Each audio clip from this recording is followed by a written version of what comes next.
Hey y'all, welcome back. With the rising grocery prices, it can be really hard to stay on a super small budget. So today I'm gonna head to the store and try to get as many groceries as I can with about $30, and I'm gonna make several meals. And these are gonna be great for picky eaters. Most of them are super easy and they're pretty easy to modify too, depending on your taste. So let's get started. For this meal plan, I'm using quite a few different ingredients, and the total is gonna be less than $30 for all of this.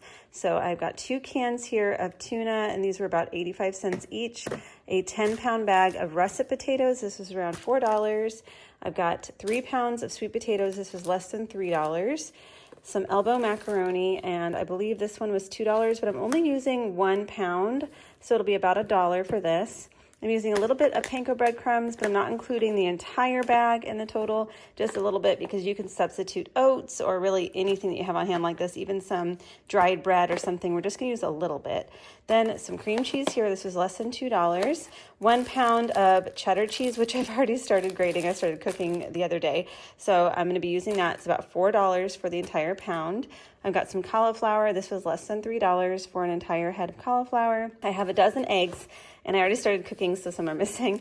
But these were around $6 for a dozen. I just found more today for $5 a dozen, so I'm gonna go ahead and just budget for about $6 for that. Then some cherry tomatoes. These ones were $1.99. Some sweet garden peas, and these were $1 for 1 bag of frozen peas. And I'm using some black beans as well. I already have some that I've made myself, so I'm just gonna be including the cost of about 1 can of black beans, so it's gonna be about 89 cents for a can. But I usually make them from dry. This entire container of organic black beans was $2.99, but I can usually get a really large bag of black beans for less than that. So if you can make them from scratch, you definitely would save a little bit. Plus, I also have 1 avocado that I've already used, but that'll be around $1 or so, about 89 cents for the 1 avocado. So let's go ahead and get started on the cooking. As with most of my meal plans, I like to do as much prep as possible while I already have the cutting board and knife out and all of that. So I'm gonna go ahead and peel my sweet potatoes and slice and cube some for the following night. I'm cubing half of the sweet potatoes for the following night, so I'm just gonna go ahead and put those in the refrigerator in an airtight container. And with the rest of these sweet potatoes, I'm gonna go ahead and slice them into fries. You can make them wedge cut or shoestring, whatever you want, depending on how crispy you're gonna want them. And with the peels, you can actually save those, and you can fry them up with a little oil and some seasonings and have a fun little snack, or serve those with dinner as well. It's super delicious. You don't have to throw those away. They work really great for a snack. Now I'm just gonna go ahead and toss these fries with some oil. I'm using avocado oil, but use what you have, and a little salt and pepper. And I will be adding some chili powder, but I like to set some of these aside with just salt and pepper for my kids because they don't love spice. But if you are okay with even just a little bit of spice, add the chili powder. I think it's an absolute must. It really brings out the sweetness and savoriness of these sweet potatoes. So toss those in as much chili powder as you want. And then we're just gonna put this on a sheet tray, and we're gonna go ahead and bake these at 425 degrees Fahrenheit for about 20 to 30 minutes. It really varies depending on how big you've made your fries and how crispy you want them. So just keep an eye on them after 20 minutes and give them kind of a toss about 10 minutes through, just to make sure they get evenly cooked. And they're just gonna come out looking like this, super caramelized and crispy and delicious. And then I'm just gonna go ahead and add my black beans that I've drained and rinsed. Again, I grabbed these from the freezer, but you can just use a can. And I'm not heating them first. I'm just gonna put them on cold just like that. And I will top that with some shredded cheddar cheese as much as you like, and I'll put that in the oven and just let that get melty. You can leave it on the sheet tray when you do this, by the way, if your plates are not oven safe. Just make sure you're using an oven safe container. And I'm going to top that with avocado, some of my halved grape tomatoes. I had some Greek yogurt on hand. I always like to add that if I have it, and a little cilantro from the garden. And that's it for this first meal. This next recipe is a viral recipe that I saw called hidden veggie mac and cheese. And I have never tried to do this before, but I'm trying to get more veggies in my kids' diet, especially my son, who's super picky and really doesn't like certain textures. So I'm going to give this a go, and then I'm going to let you know my honest opinion here. So first, I added those sweet potatoes that I've cubed. I let those cook for about 10 to 15 minutes before adding my cauliflower. I used about half the head of cauliflower. Once it started boiling, I added some salt as well, and then just let that cook through until they were nice and tender. And now, instead of straining everything out, they recommended just removing the veggies to a blender and using the same water to cook the noodles, which I thought was brilliant because then you get all of the nutrients from the water into your noodles, so that's great. So I added those vegetables, to my blender, and then I'm going to start adding the rest of the ingredients here. And now I did see several versions of this, so I think you could really modify it any way that you want. I went ahead and tried to follow this recipe as closely as possible. So I added the cream cheese, a little bit of chicken broth, which for me was just chicken bouillon and water, some of the shredded cheese, garlic powder. I added a little bit of ground mustard and gave that a blend. And then I added about 1/3 of a cup of milk, but again, you can add any liquid that you want. And I feel like it just came out a little bit thick, and maybe I should have added a little bit more cheese or a little bit more milk. I'm not sure exactly, but the texture kind of came out a little bit grainy. Now I went ahead and boiled my pasta, and once that was done, I strained it out and then added my sauce. I went ahead and added all of the sauce, which I think was a little bit too much sauce for the 1 pound of noodles that I used. And I saved some of the pasta water too, so I could add that in. Once I stirred everything up, then I added a little bit more cheese, a little pasta water to make it thinner. And for me and my husband, we actually really enjoyed this. Put some hot sauce on top. It was delicious. But for my kids, they didn't love it. They really like their boxed mac and cheese. So it's kind of hard to make something like this.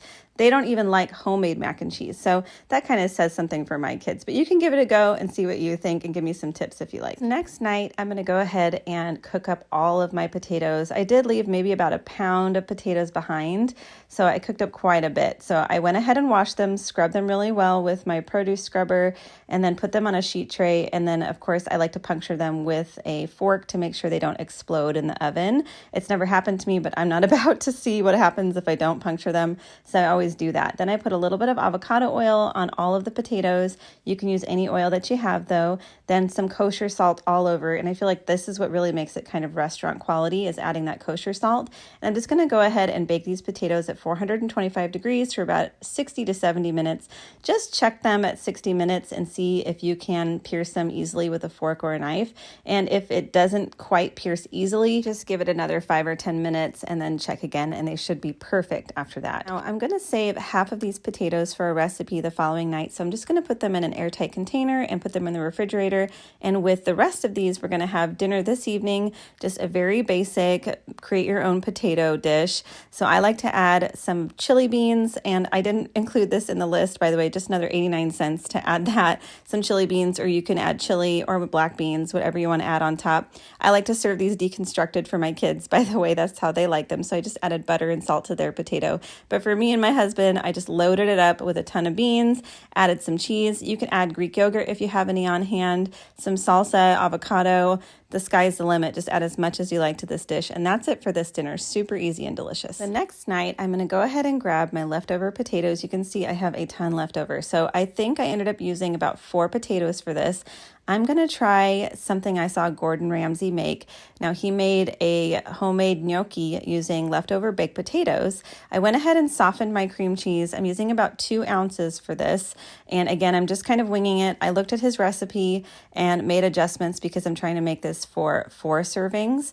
And I believe he did this for 1 or 2 servings. I'm not exactly sure. I didn't look at it too closely. But I'm just going to go ahead and peel the inside out of the potato here using a spoon. Make sure you don't throw away the potato skins. They work really great. Just fried in the air fryer. You can have them as a snack, or you can even serve this dish that I'm about to make in those crispy potato skins. So definitely save those. Don't throw them away. They're delicious.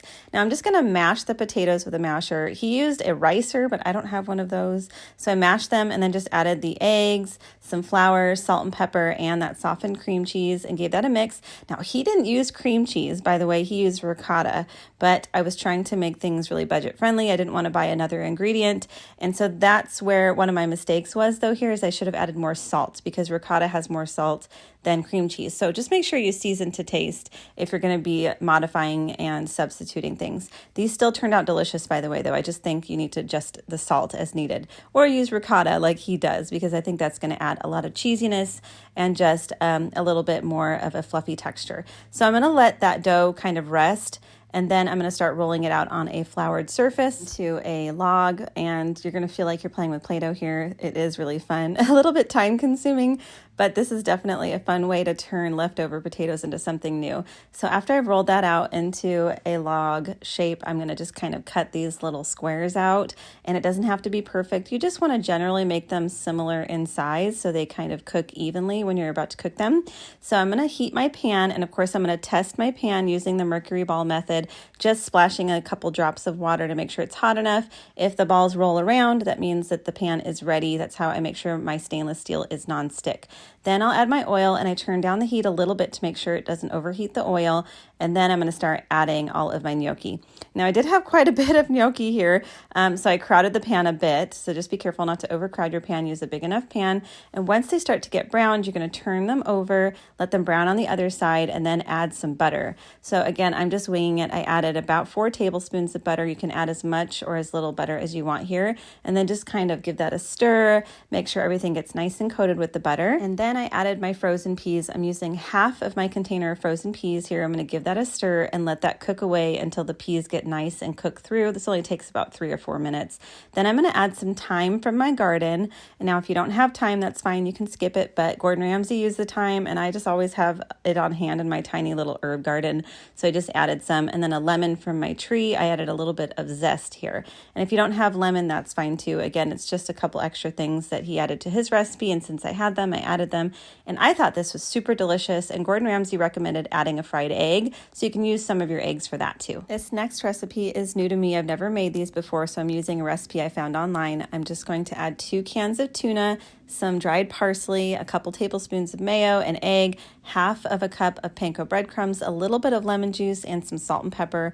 And I'm just going to give that a good mix. I'm going to be making tuna cakes. So I've made salmon cakes in the past using homemade fresh cooked salmon and also using canned salmon. It works really good. So I thought I'd give it a go with some tuna because tuna is super affordable right now. And I'm going to go ahead and make a spicy mayo on the side. You could make a tartar sauce or anything that you love for dipping any kind of cakes in, like crab cakes or salmon cakes. Just make that and put that in the fridge. Now I'm going to go ahead and heat the rest of my frozen peas in the microwave too for about 5 minutes, covered with a little bit of water. And I'm going to heat my stainless steel pan. Again, test it to make sure it's hot enough with the mercury ball test.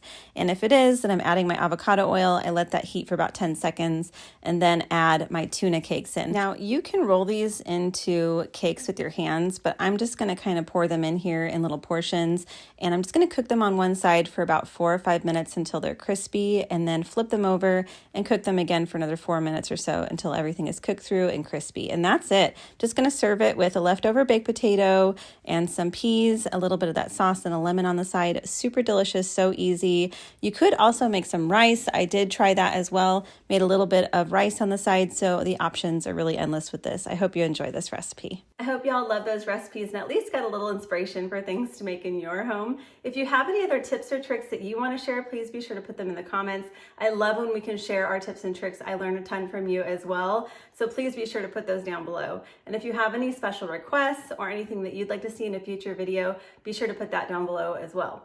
Now, if you're having any trouble at all getting food in your house, be sure to call 211 to get some information for places in your area that might be able to give you some assistance to make sure you can get food in your home. There's no shame in calling and trying to see what kind of assistance is available to you and your family. So be sure to do that. But if you want more inspiration too on small budget meal plans, I have a ton on my channel, so go ahead and go check those out if you'd like to get a little bit more inspiration.